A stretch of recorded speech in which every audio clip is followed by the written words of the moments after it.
So let's bring it back down to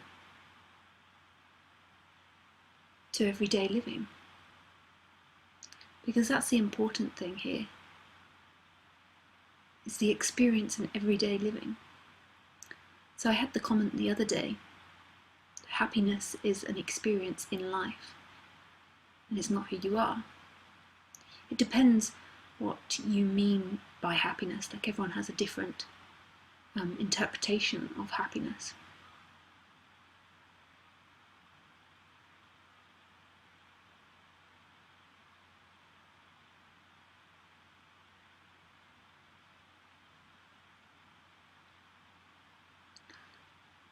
And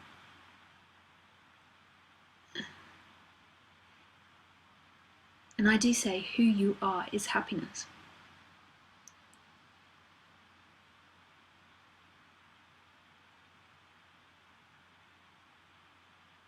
And it seems that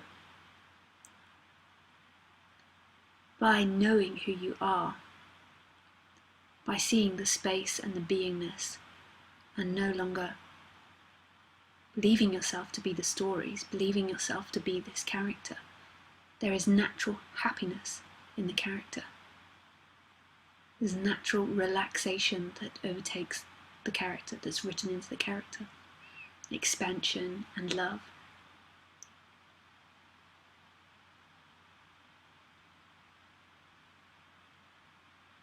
Natural ease to life.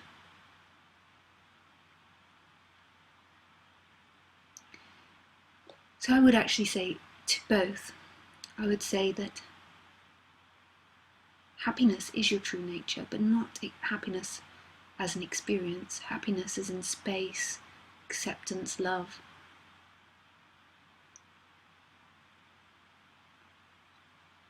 No thing.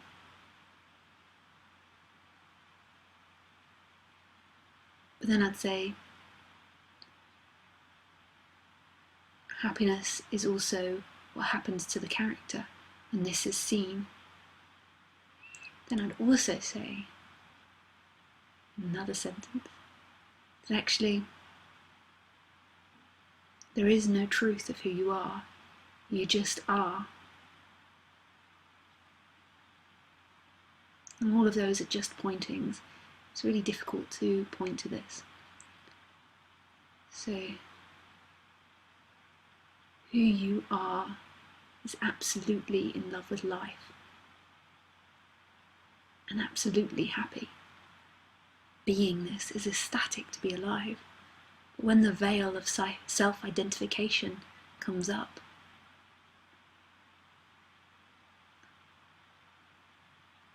then a suffering appears.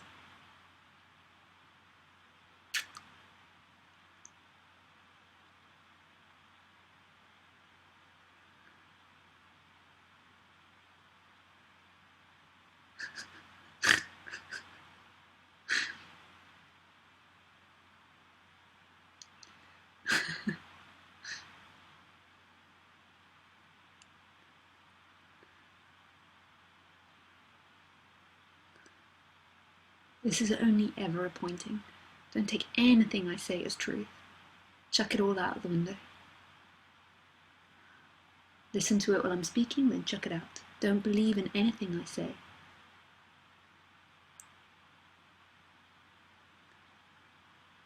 So anyway, I was going to take it down to everyday living.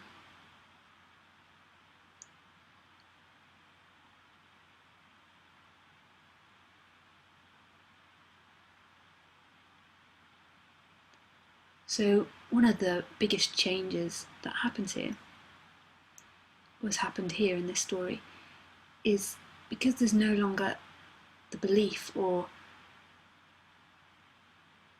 the energy of the doer, blame doesn't really arise. Anger can.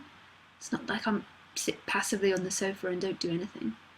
So if someone was running over my feet, it'd be like, stop, you're running over my foot, oh my God, what's wrong with you? That energy can arise. But there's no sense actually that they did it, or it's their fault. And that's not an intellectual concept, it's just a reaction to situations. So say if somebody's having a go at me, there's not a sense that they're wrong or right, really, it's just what it is. And there's not the story here, you shouldn't be saying that. How dare you speak to me like that? I don't want you to speak to me like that, trying to avoid what they're saying. There's just, in a way, pure experience, just hearing, seeing, sensation. And there's more than likely, if someone's having a go at you, I'll walk away, be walking away. Actually, might sit and hear it out, might even say, well, no, that's actually not true. But in all of that, it's like there's an emptiness to it all. There's no belief in it. And emotions still do arise, but there's no sense that life isn't how it should be.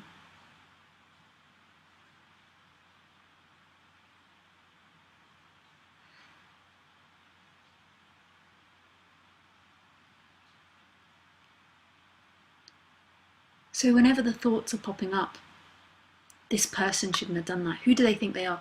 Or another very good one of the ego is to try, especially when you're into spirituality, is try to find out where their sticking point is. So they might say something to you, yes, but they're saying that to you because they're saying that to me because they're stuck in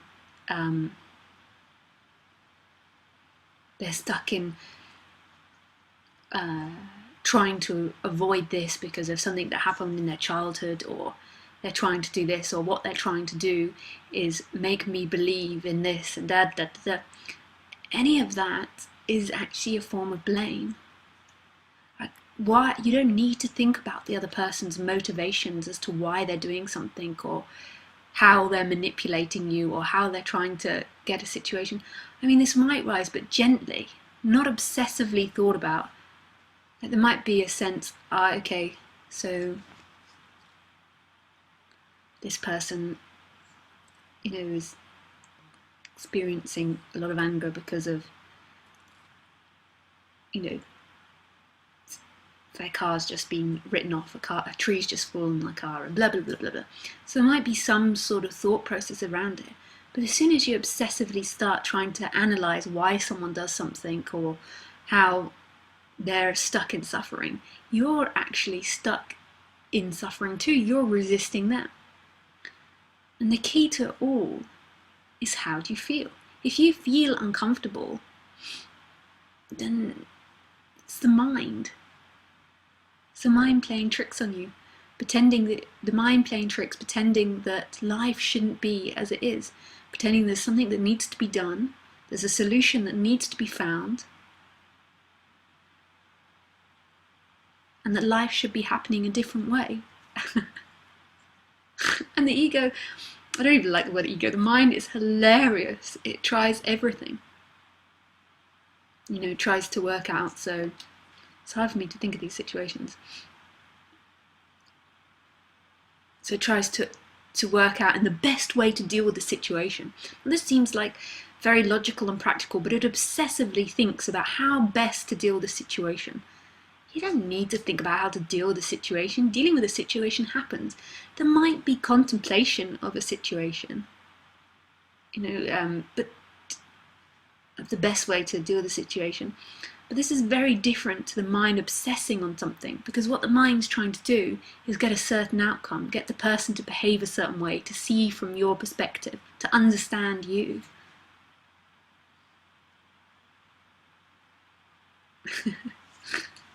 None of this needs to be done. Life is simply just happening.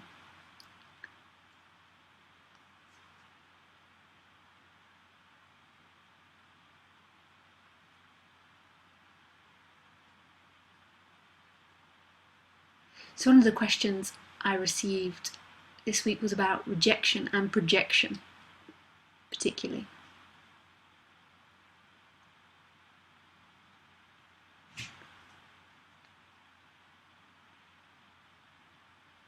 And really, ultimately, Really, nobody can be rejected. Nobody is rejected. Simply life is happening. So to think that that you have been rejected is to think there is a somebody here or a somebody there rejecting you, and somebody is being rejected. So there's a projection onto them of their actions, of something they do, as if they're separate from all of this. So they've personally rejected you. So let me take this to a personal situation. So in my last relationship, my ex-partner broke up with me. And there's no sense that they rejected me. There's no sense that they abandoned me or left me or anything like this. What happened was, one day the motivation came into them to be in a different situation, not be in this situation with me. But they didn't personally think that thought just arose. The same way as when the thought was arising to want me. But then suddenly the thought just changed. Not by someone, not for someone, it's just what life wrote in. So their life went a different way and my life went a different way. They didn't reject me, because who is there to reject? Who is doing the rejecting?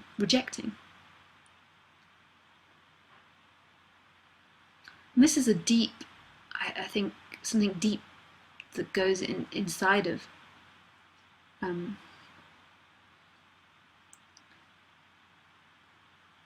everybody, is a sense of, like, it hits a lot of chords in most people, because ultimately they feel rejected by life, by God.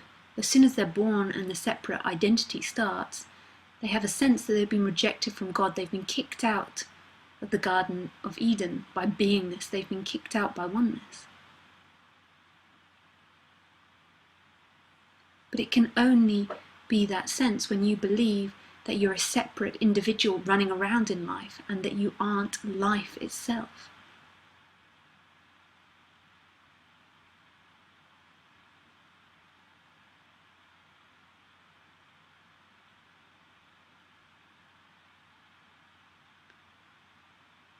You aren't life itself.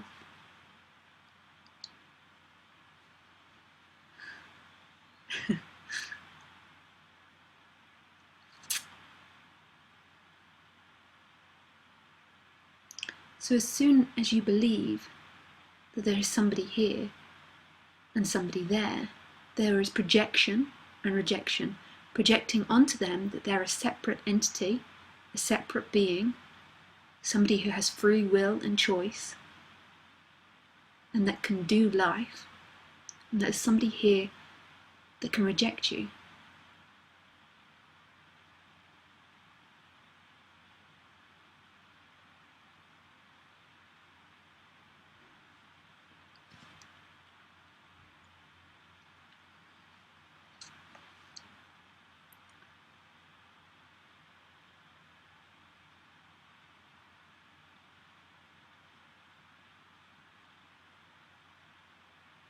Life happens impersonally, in the same manner that somebody accepts you.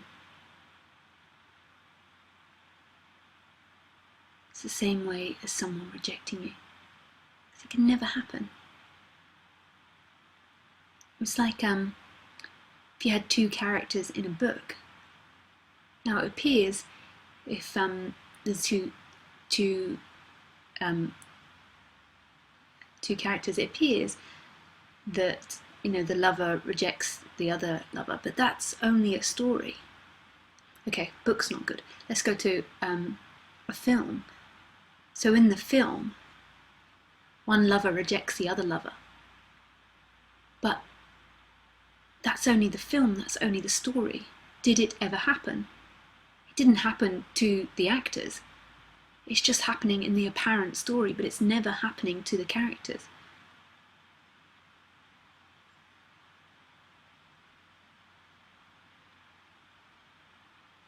It's just written that way. It's like then the actor being offended that the other character rejected their character.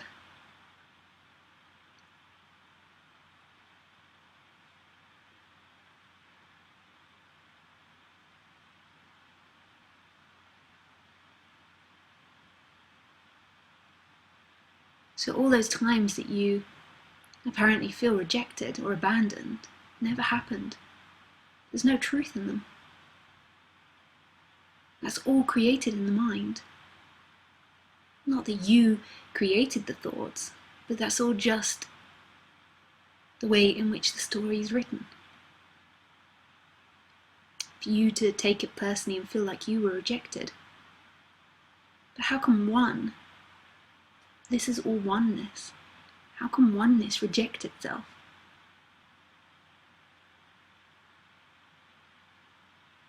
There's never two.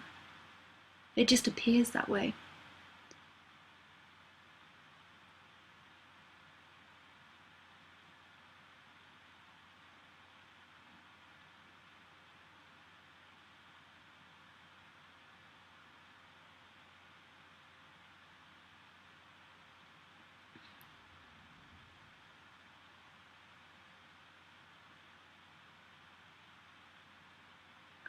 And this sense of rejection seems to go so deep in the character.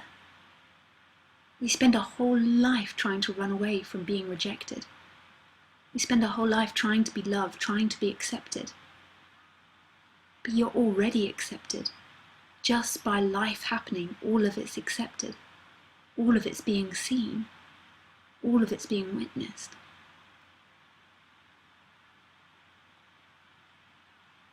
So you never need to find acceptance. It's only in the identity, in the story, that appears to be needing acceptance. But by whom? You're just trying to be accepted by yourself.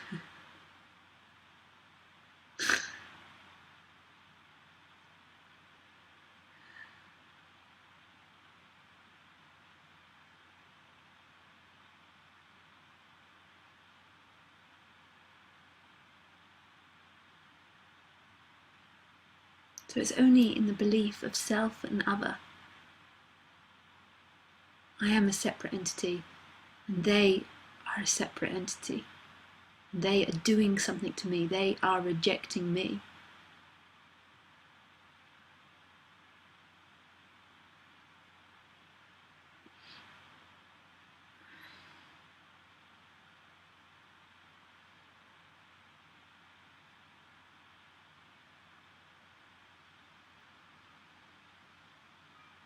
And there's no longer self and other. It's just actions. It's just the way it's written.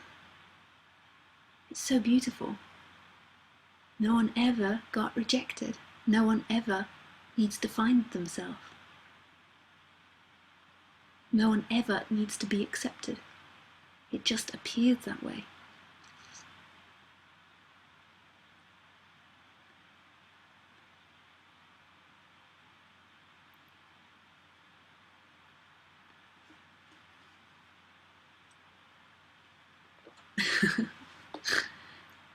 This is like a dance. You try and dance through the words.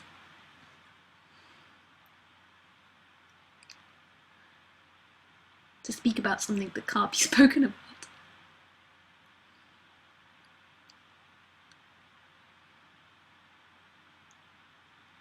Really, my eyes say it all.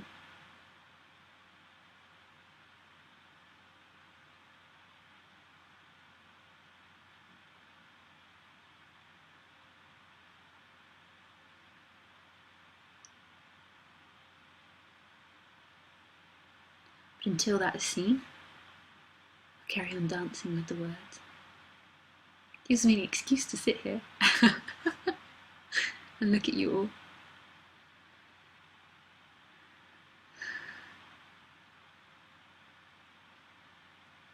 So I wrote these questions down.